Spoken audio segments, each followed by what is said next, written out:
Welcome to the Tough Fish Show. I am so excited to bring to you Julie Valerie. Julie, thank you Hi. so much for being on the show. Well, thank you, Jennifer. It's such an honor to be here. Thank you for inviting me. Oh, my pleasure. I am so excited. We have had so much fun chatting ahead of recording, so this is going Yes, to be a blast. right, exactly. So I'd love for you to start. How did you Okay. get into writing? How did I get into it? It's funny. I often look back on my life and I wonder where was the beginning point. And I think that I was writing long before I realized I was a writer. I do have vivid memories of back to school when we would get our spiral notebooks and get our pens. I always had a spiral notebook that I carried with me in my backpack, and that was my novel.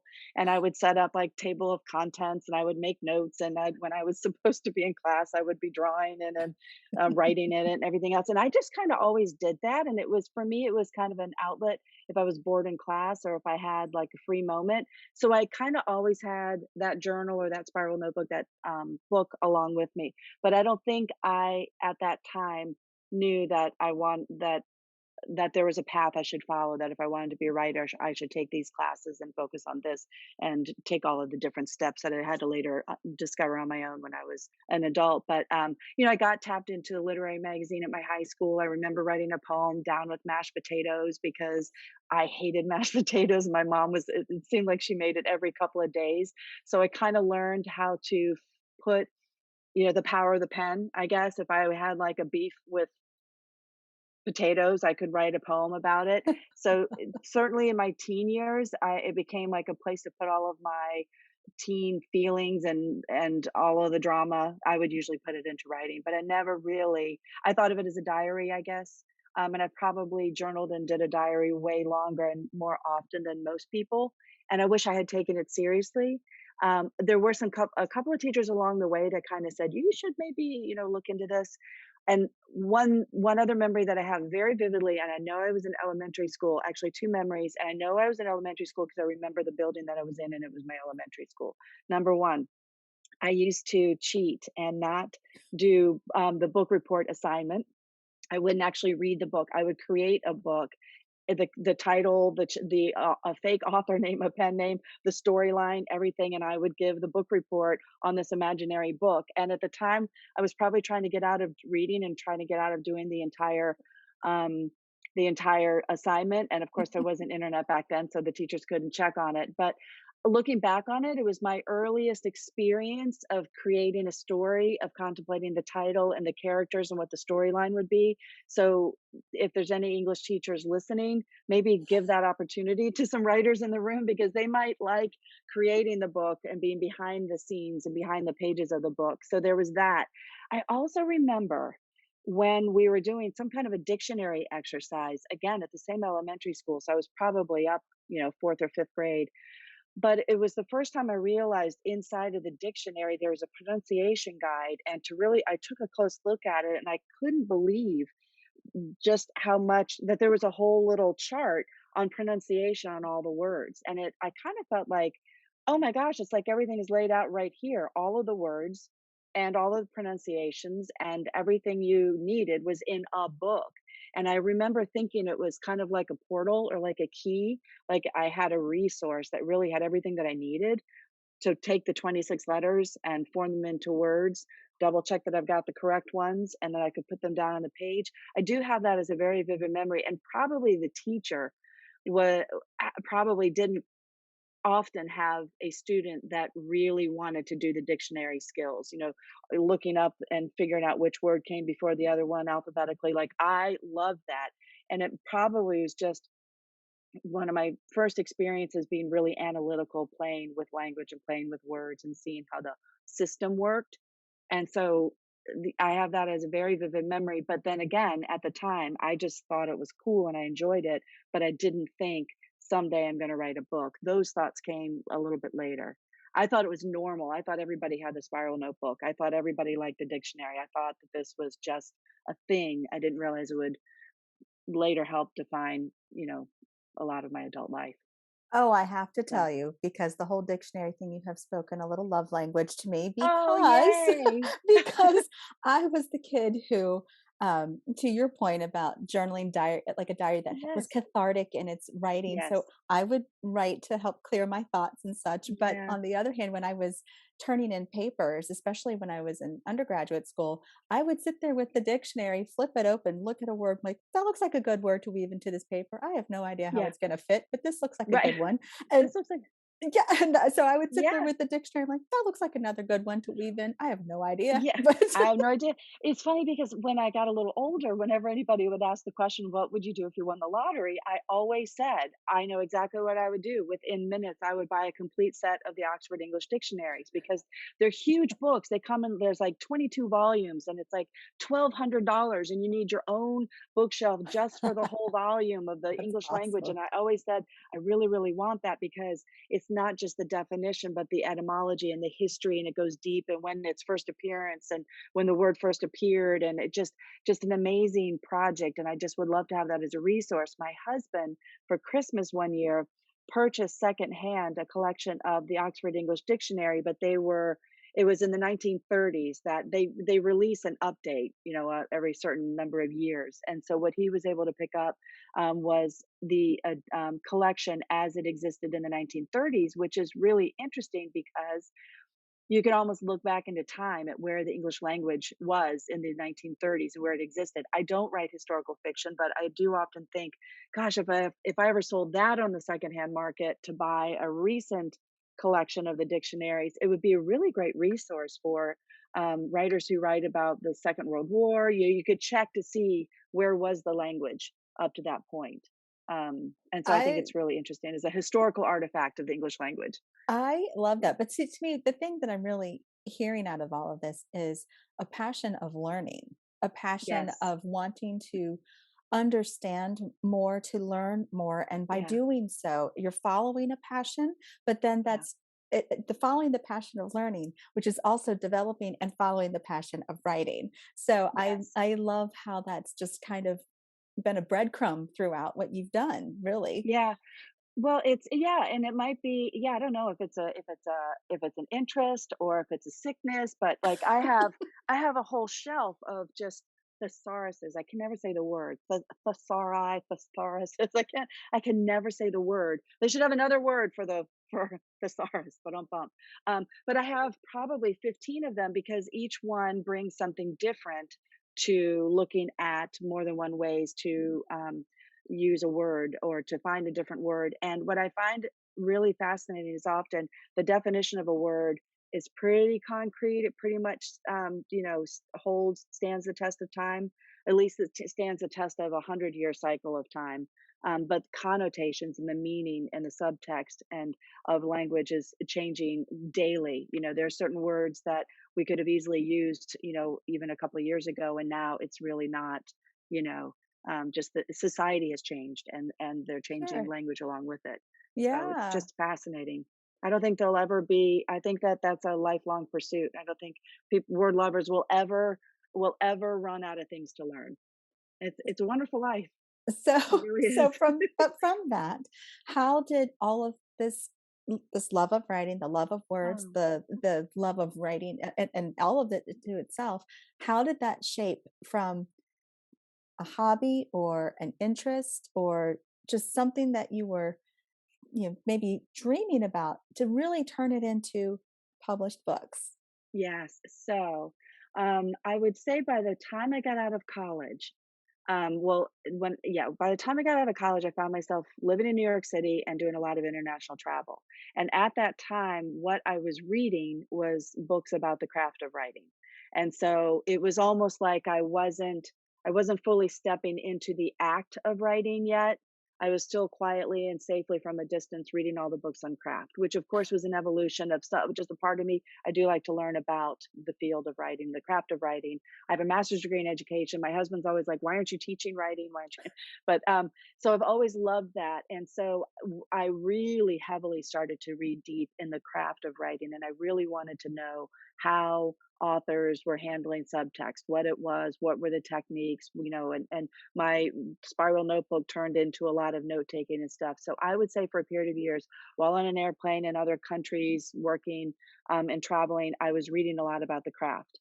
And then with what little time I had for vacation, I enrolled in a local class down at NYU, and that led to a writers group, and that led to producing my first sets of chapters and sharing it with others. But I also spent a week at the University of Iowa Summer Writers Workshop, and so that kind of opened my eyes to kind of the industry and the book world. So that was happening at the same time, continuing to read, starting to share chapters with other people, learning more about the industry. But when I was at the University of Iowa Summer Writer Workshop, I remember standing in a buffet line, and there were some women who were older than I was. I'm doing this in my early 20s at this point. And there were some women that were more like my mom's age, and they came over to me and they said, we just want you to know, don't stop writing, don't stop pursuing this, don't set it aside for a marriage or for children or for family or for whatever. Stick with it. We wish we had. And I think that they were speaking to me because they were a few years down the road, and they probably wish they had that they didn't set it aside. So I promptly set everything aside and got married and started a family. No, that's not true, but it is a little bit true. Life got really busy. I that Soon after that, I married my college sweetheart, and we have 4 children. And very soon, life in the home was extremely busy. There were days that I didn't think I could like get dinner on the table, get the kids to sleep, and I was just exhausted. And my husband used to say, like at 10:30 at night, we finally get the last child to sleep, or the baby or whatever. And he's like, why don't you just go upstairs and write? And that was so frustrating because I was like, you don't get it. Like, I am exhausted. My brain is tapped. I don't have a creative bone in my body. I've been up since 4:30 in the morning. I'm getting up for feedings, and I can't just go at 10:30 at night. And so that was frustrating because it really was hard to find the time when I was in the trenches of really, really little kids. I do remember year after year after year for my birthday asking to just take the kids. I want a whole day at Barnes and Noble. And I know he's like, ha ha ha, what do you really want? I was like, no, I really want to go there when it opens and be there when it closes. I want it all day. I want to eat the lunch there. I want to have the tea. I want to look at all the books and everything else. I just wanted to be around the books. And it was wonderful and it was terrible at the same time when I would do that to myself, because it was often an exercise in looking on the shelves at where I wanted to be, but that I didn't know how to get there. I remember pulling the books off the shelf and, loving all of the authors and having my favorite sections and being completely lost in the world and loving it and wanting it. So being with what you love and being tortured by that love because Yeah. you don't know how to do it. It's Mhm. just kind of like I remember looking at the paragraphs and thinking, like, I get it, these are words, 26 letters, but how did this physical object happen? And so it would be many more years before I could figure out, one, how to finish a book, how to stop writing and rewriting the first chapter and the first paragraph and the first couple of chapters and stuff, and how to actually get to the end of a manuscript, and then looking at the task of rewriting it and shaping it. So there was still a whole nother journey of learning to do for somebody who had been studying and learning for many, many years. So So to your point yeah, though, if I may, to your point yeah, about the the tips to learn because you see where you want to be, but you're not sure how to get there. And then you start moving through that. Do you have some tangible tips for a listener who might be in that spot and then they're recognizing, I understand that there might be rewriting, I understand there yeah. might be shaping, but how do I finish that first How draft? Yeah. So I once sat on a panel for James River writers here in Richmond, and the topic, it was January of last year or 2 years ago. The topic was getting to the end. And so getting to the end of the book, if you break it down into smaller pieces, try to get to the end of the book, yes, the chapter, if you need to, the page, if you need to, the paragraph, if you need to, try to get to the end of the sentence. Sometimes life is so busy, you really only have time on the train ride home, or you really only have time like when you're sitting in a carpool line and you don't even have any paper, but you've got your phone and you can record a couple of sentences or a couple of ideas. But if you're always trying to get to the end of something, eventually the endings all add up to something. So try to get to the end of it. And there's times when I'm struggling in a place in a manuscript with just difficult writing, and I can spend a morning in a paragraph. I can spend, so other times I write a lot faster, but there are times that it just process, the act of doing can be really slow. Those are times certainly when you want to focus on the ending, but it can just be really hard to get there. Either your outside life is putting demands on you and you don't have time to get to the page, or you are on the page and it's still the end is eluding you because it's just slow going. So I would say, first of all, forgive yourself, honor your journey, realize that everybody is stepping into this from different stages in their life. They've got different, they come from different situations. They've got different books to in them to write. Everybody's going to write different quantities of books, different types of books. They're going to hit the market at different times. There's so many variables. It's almost overwhelming. But I would tell the person, try to get to the end of the manuscript if you can, after hitting all those little endings, because once you get to the end, you have created this kind of organic creature, this entity, this, story is an energy. So you've created this fictitious world with fictitious characters. You're wanting to bring it to a place where a reader will read it, and through the magic of black ink on white paper, that reader is going to internalize this and fully see a whole nother world and experience it, possibly laugh, possibly cry, feel the emotions, etc. So there's an alchemy at play there, and it takes a while to get it right. So I would say, get to the end so you understand what the book wanted to be, what the characters wanted to say, because you think you know where you're going. And even if you follow tightly to an outline, and I do a little bit of pantsing and a little bit of outlining, and I do kind of a whole bunch of things, but regardless of how structured you think you were going into it, it does become its own thing. And only by getting to the end can you understand what it wants to be, and then you can go back and reshape it. To your point about Yeah. shaping, would you describe for our listeners what you mean by that? So by shaping it, I would say, if you look at like a funnel that's upside down, and the small pointed part is down here, and then the big open part is up at the top. So up at the top, I would say, in terms of shaping, are more big picture things. And then it all works itself down to the spelling and the commas and the precise words, et cetera, the fine tuning on the at the sentence level. I think I wouldn't even worry about the stuff at the bottom until you get the big pieces in place, because if you realize that there's an issue with, say, structure, um, that the beginning of the book is slow pacing. It takes a while for you to get into the inciting incident, or for the story to really start happening. Let's say it doesn't really start moving until chapter 7. So now you're trying to look at the first couple of chapters, figure out what you can keep and what you should cut. So you've got to kind of shape things structurally. Think about the biggest big picture thing and start to address that. And then you finally get, like, what's my message? What's my theme? How am I addressing theme? Am I doing it through imagery, motif? Am I doing it with subplot? Do I handle it in dialogue? And, like, where am I missing certain things? And so you're constantly rewriting, reshaping, reshaping, and reshaping. And while I always try to produce the best sentence I can at the moment, back to the idea of getting way, way, way down at the bottom, if you're going to lose a lot of time if you're creating the world's most perfect sentence here, only to realize that entire chapter had to go because it just wasn't supposed to be in the book itself. So you can be more efficient with your process of editing and shaping if you kind of figure out what you're going to tackle first and try to do it in somewhat of an order from larger to smaller. You might find the that might be one way of approaching it, but everybody does it their own way. So who am I to tell anybody how to do anything? Well, no, Um, but this is good because I mean, yeah, to your point, yes, other different people do different ways, but in yeah, the same breath, when you feel like one path you're taking doesn't feel like it's working for you, or you're yeah, unsure where to start,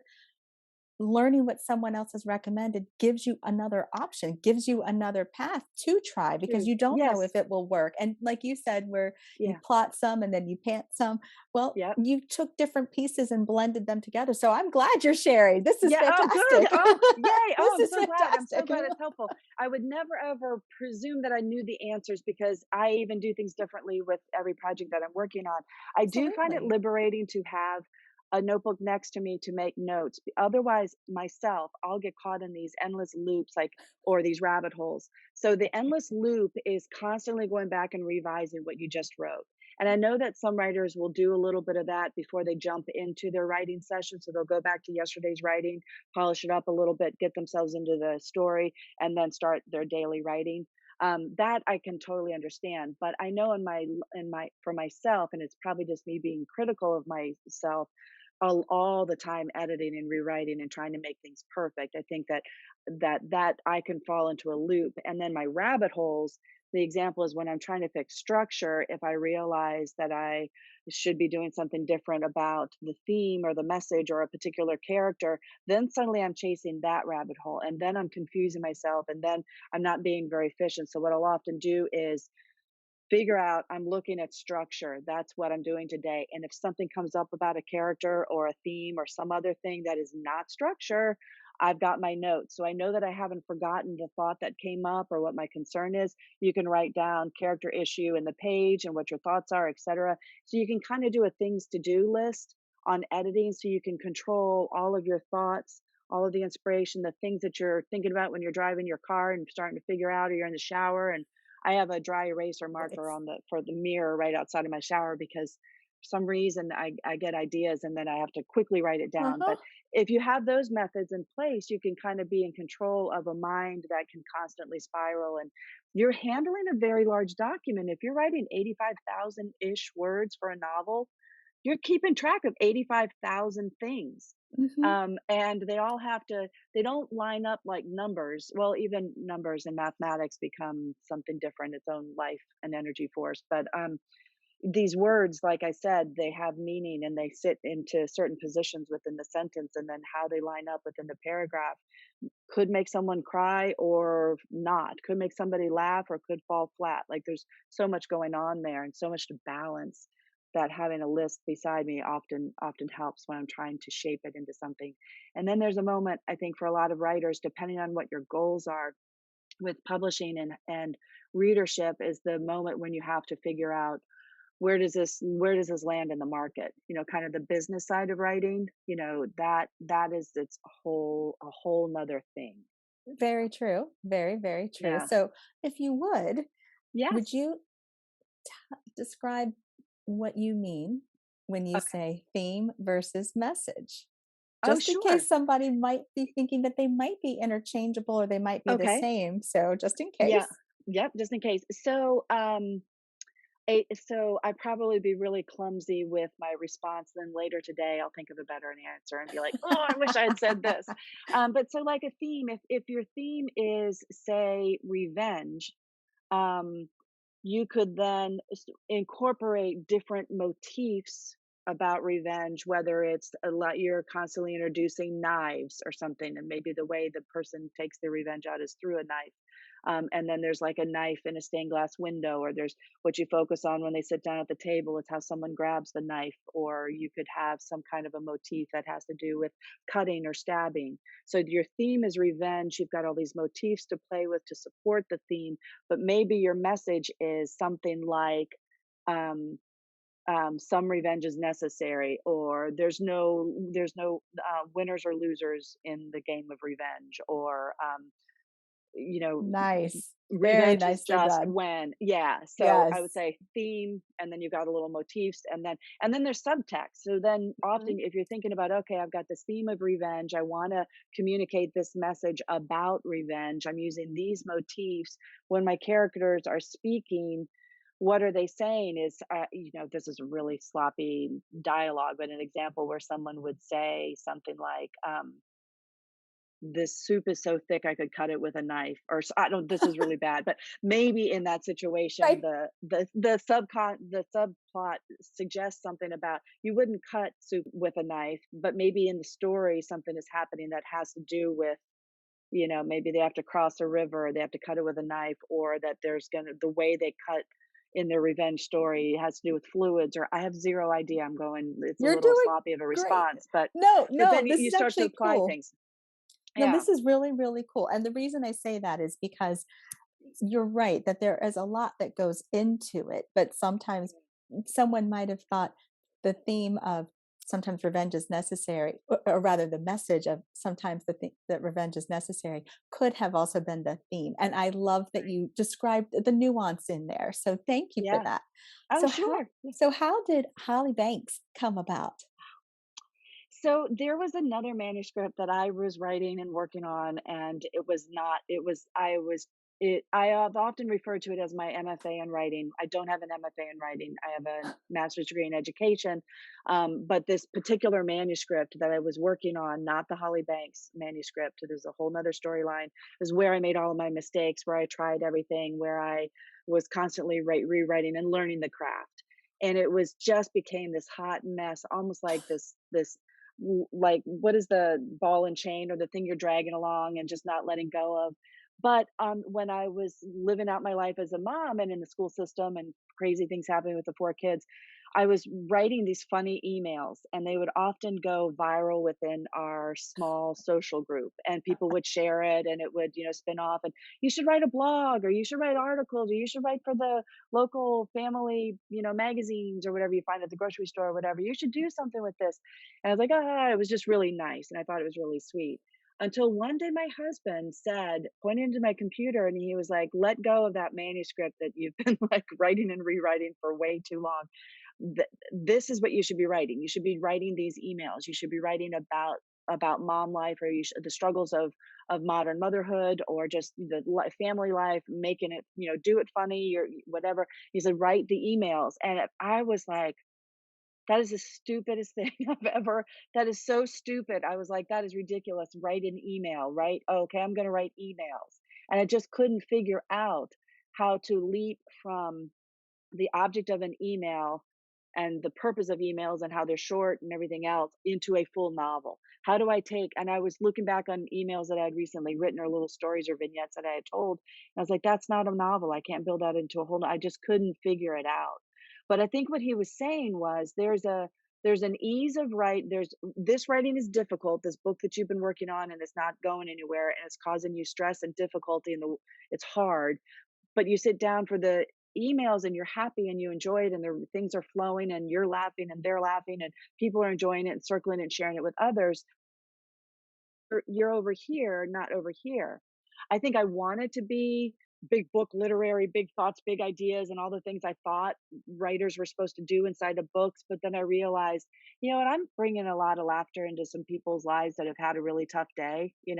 I started to realize, yeah, if I could figure this out, I might be able to make one mom laugh, one mom who's had a really difficult day, laugh at the absurdity of the whole thing. And so then I started thinking about it. This is going to sound really corny, but it's authentically how I feel. I started thinking about it as I could write a story for one person, whoever that person is, one an audience of one, a readership of one, the person who needs it. If I can make her laugh, whoever she is, wherever she is, whenever she comes across the story, will she feel a kinship with Holly Banks? If she is screwed up and she's trying really hard in the high stakes game of motherhood, but she keeps messing things up and her kid went to school unprepared or something horrible happened or just the dumb stuff that happens in motherhood, if she can see herself in Holly and sit beside Holly for a little bit and go for a walk in Holly's shoes, that maybe she would, be the core message inside Holly Banks, Full of Banks, is self acceptance. Maybe that person or that reader would go a little easier on themselves and also laugh a little bit. So then I started to understand what he was talking about, but it launched into two separate issues that I needed to address first before I could complete the manuscript. Fair enough. Fair Yeah. enough.